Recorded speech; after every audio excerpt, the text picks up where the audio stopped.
और पीएम का काफिला आपको बता दें कि इस वक्त अमेरिकी दौरे के लिए निकल रहा है, जिसकी ताजा तस्वीर इस वक्त हम आपको न्यूज 18 इंडिया के जरिए भी दिखा रहे हैं। जानकारी आप तक पहुंचा दें कि बेहद खास ये दौरा है। 22 से यानी कि आज से 25 सितंबर तक प्रधानमंत्री नरेंद्र मोदी का ये अमेरिकी दौरा है और हर एक दिन की तस्वीर, हर एक पल की तस्वीर, हर मुलाकात की तस्वीर, क्योंकि बेहद बेहद खास ये तस्वीरें आएंगी सामने अमेरिका से, जो कि न्यूज 18 इंडिया आप तक सबसे पहले पूरी जानकारी के साथ पहुंचाएगा। 22 सितंबर यानी कि आज का दिन पीएम मोदी अमेरिका के लिए देखिए किस तरह से अब रवाना हो रहे हैं, उसकी तस्वीर आपके सामने। याद होगा आपको कि किस तरह से कोविड के चलते सब कुछ विदेश दौरे को लेकर बंद था, लेकिन कोविड के बीच में अब इसके बाद में ये दौरा यहां पर अहम। नीरज हमारे सहयोगी ज्यादा जानकारी के लिए। नीरज, तस्वीरें सामने हैं, थोड़ी देर में पीएम मोदी रवाना भी हो जाएंगे, एयरपोर्ट वो पहुंच चुके हैं। क्या कुछ कहा जा सकता है? अब बेहद ये खास वो वक्त आ गया है, खासतौर से कोविड के बाद पहली विदेश यात्रा। देखिए, कोविड के बाद प्रधानमंत्री ने विदेश यात्रा तो की है, बांग्लादेश गए थे, लेकिन अमेरिका की यात्रा अपने आप महत्वपूर्ण है। जो बाइडेन के आने के बाद सत्ता में ये यात्रा महत्वपूर्ण है और सबसे महत्वपूर्ण तो इस मामले में है कि अफगानिस्तान में जिस तरह की परिस्थितियां उपजी है, उससे भारत में आतंकवाद बढ़ने का खतरा एक बार फिर बढ़ गया। तो ऐसे में प्रधानमंत्री की 4 दिवसीय यात्रा, और इस 4 दिवसीय यात्रा में देखिए 3 महत्वपूर्ण ऐसे मंच होंगे जिस पर प्रधानमंत्री भारत की चिंताओं से अवगत कराएंगे तमाम लोगों को। पहला मंच वो होगा जब द्विपक्षीय वार्ता करेंगे जो बाइडेन के साथ में भारत अमेरिका रिश्तों के अलावा अफगानिस्तान, आतंकवाद और तमाम कट्टरपंथ के मसलों पर चर्चा होगी।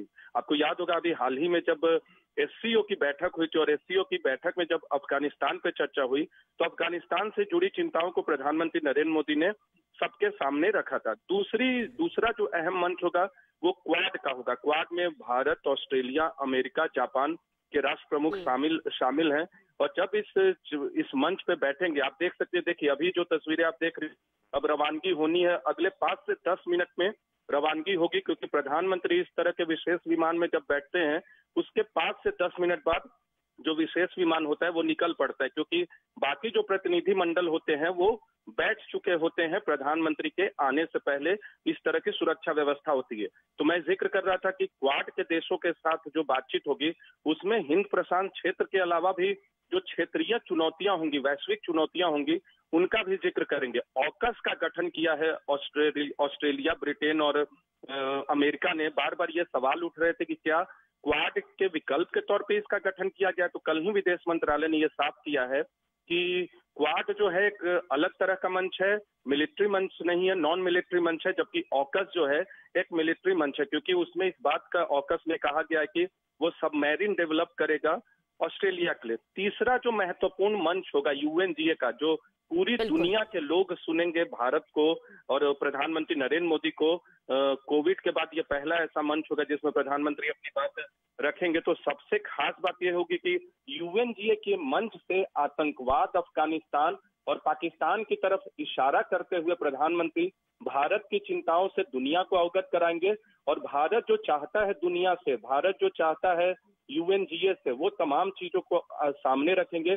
और एक और कोविड सम्मेलन होने वाला है, उस कोविड सम्मेलन में प्रधानमंत्री का रिकॉर्डेड स्पीच चलेगा, क्योंकि प्रधानमंत्री को अमेरिका पहुंचने में अभी 14 से 15 घंटे लगेंगे। तो जब वो पहुंच रहे होंगे उससे पहले ही इस सम्मेलन में वो रिकॉर्डेड स्पीच चलने वाला है, जिसमें कोरोना को लेकर भारत की उपलब्धियों और चुनौतियों और भारत ने जो झेला है दूसरी लहर के दौरान, इन तमाम बातों पे प्रधानमंत्री दुनिया के सामने अपने पक्ष को रखेंगे। और दुनिया की मदद भारत ने जिस तरह से की और भारत ने दुनिया की मदद जैसे की है, वो अपने आप में एक उपलब्धि भी है और प्रेरक भी है तमाम देशों के लिए। तो ऐसे में प्रधानमंत्री कोरोना सम्मेलन के में जब रिकॉर्डेड स्पीच के माध्यम से एड्रेस करेंगे तो इस बात का संज्ञान रखेंगे कि वो एक तरफ तो दुनिया को जो भारत ने मदद की है उनका जिक्र करें और दुनिया ने भारत की जो मदद की, और ऐसे वक्त में जब भारत का जो मेडिकल सेटअप था वो कमजोर होता दिख रहा था, उसमें जो तमाम देश भारत की मदद के लिए आए तो उसका भी धन्यवाद ज्ञापन करेंगे। लेकिन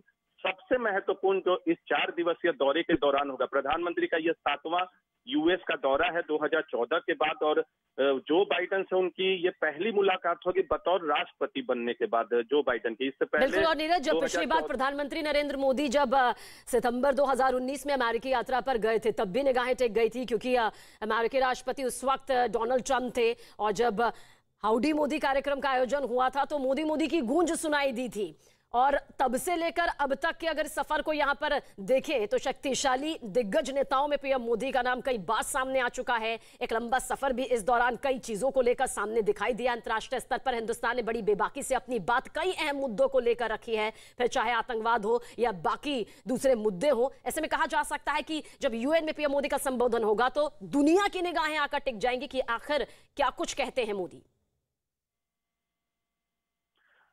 बिल्कुल, और यूएनजीए में जब भी भारत संबोधित करता है, प्रधानमंत्री मोदी करे या इससे पहले के भी जब प्रधानमंत्रियों ने किया है, अटल बिहारी वाजपेयी की बात करें, मनमोहन सिंह की बात करें, सुषमा स्वराज बतौर विदेश मंत्री के तौर पे जब संबोधित करती थी तो एक चिंता तो हमेशा भारत की तरफ से रखी जाती थी, क्योंकि आतंकवाद से भारत पीड़ित, खासकर पड़ोसी देश के आतंकवाद के साथ भारत लंबे वर्षों से पीड़ित हो रहा है। ऐसे में जबकि 20 साल के बाद अफगानिस्तान में एक बार फिर तालिबान का शासन आया है तो भारत की चिंताएं बढ़ गई है, खासकर ऐसे में जबकि पाकिस्तान इस बात की बहुत जुगत में होगा कि वो अफगानिस्तान की जमीन का इस्तेमाल भारत के खिलाफ करे, वहां के आतंकवादी ग्रुप्स का इस्तेमाल भारत के खिलाफ करे। तो ऐसे में एक बार फिर इस बार का जो एड्रेस होगा प्रधानमंत्री नरेंद्र मोदी का, वो अपने आप में बहुत ही भारत की स्थिति को स्पष्ट करने वाला होगा दुनिया के सामने कि भारत क्या चाहता है और क्या होना चाहिए, दुनिया के देशों को क्या करना चाहिए। आतंकवाद को खत्म किया जाए, इस बात का जिक्र तो प्रधानमंत्री करेंगे ही।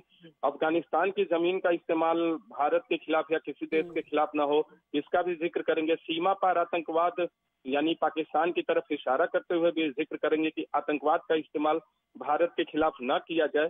तो ये तमाम चीजें हैं कोरोना पर, क्योंकि पहली बार कोरोना काल के बाद पहली बार यूएनजीए में इन पर्सन प्रधानमंत्री नरेंद्र मोदी संबोधित करेंगे तो कोरोना से जुड़ी उपलब्धियों और चुनौतियों का भी जिक्र करेंगे। और क्योंकि इस बार यूएनजीए का जो सम्मेलन है वो पहली बार हाइब्रिड फॉर्मेट में, यानी कुछ ही नेता विश्व के हैं जो शामिल हो रहे हैं खुद से, 20 से 25 नेताओं की ऐसी संख्या राष्ट्र प्रमुखों की जो खुद वहां मौजूद रहकर यूएन महासभा की इस सत्र को, 76वें सत्र को संबोधित करेंगे। तो 3 महत्वपूर्ण चीजें, और इसके अलावा बिजनेस लीडर से मुलाकात करेंगे वहां प्रधानमंत्री मोदी, तो उन सभी चीजों पर भी नजर रहेगी। तो बहुत एक अहम दौरा प्रधानमंत्री नरेंद्र मोदी का भारत के लिहाज से और दुनिया के लिहाज से और खासकर दक्षिण एशिया के लिहाज से। खास ऐसे में जबकि अफगानिस्तान में तालिबान का शासन आया है, भले ही तालिबान से चर्चा हो चुकी है, भारत की तालिबान ने भारत को अप्रोच किया था, लेकिन आतंकवाद का जब मसला आएगा तो आप किसी पर अभी विश्वास करने की स्थिति में नहीं है। आपको डिप्लोमेसी भी बदलने की जरूरत है। बिल्कुल, तालिबान के प्रति दुनिया का भी रुख बदलता दिख रहा है। बिल्कुल, और इन तमाम रुख पर, इन तमाम मुद्दों पर पीएम मोदी क्या कुछ कहते हैं, इन मुलाकातों के क्या मायने हैं, इस पर लगातार हमारी नजर बनी भी हुई है। शुक्रिया नीरज। और 22 से 25 सितंबर पीएम मोदी का अमेरिका दौरा यहाँ पर है और दौरे के लिए वो निकल भी चुके हैं। कुछ देर पहले की दिल्ली एयरपोर्ट की यह तस्वीर जब पीएम मोदी पहुंचे और यहाँ